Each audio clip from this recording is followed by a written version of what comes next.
मोगाच्या भाव भयणींनो, तुम्ही जाणां की जेजू एक दोंगरार बसून लांब प्रवचन दिल्लें. ह्या दिसांनी आमी त्या लांब प्रवचनाचेर नियाळ करता.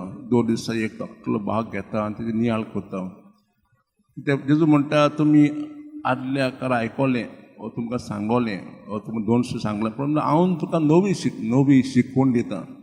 2 दीस आमकां एक नवी शिक्षण आयकूंक घेता. आज म्हणटा जेजू म्हणटा 5 उदाहरणां घेवन म्हणटा आमी आमच्या अपराध्याक समजून घेवंक गरज. कोण जाय तो अपराधी, जाय तो आमचो शेजारी कुटुंबाचो, आमकां वायट केल्यार म्हणटा समजून घेयात.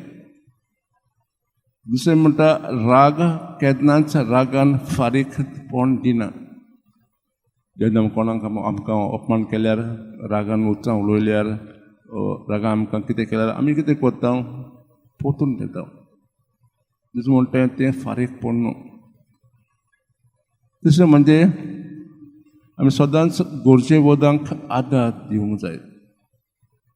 कित्याक जें देवान आमकां दिल्लें आसा तें आमचें न्हय, जें आमच्या लागीं आसा तें आमचें न्हय, कित्याक तें आसा देवाचें देणें.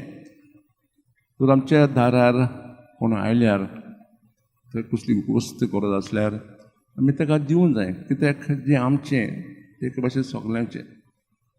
तर ही नवी शिकवण आज आमकां मेळूंक आनी त्या प्रमाणे आमी आमचें जिवीत सारूंक आज आमी देवा लागीं मागुया.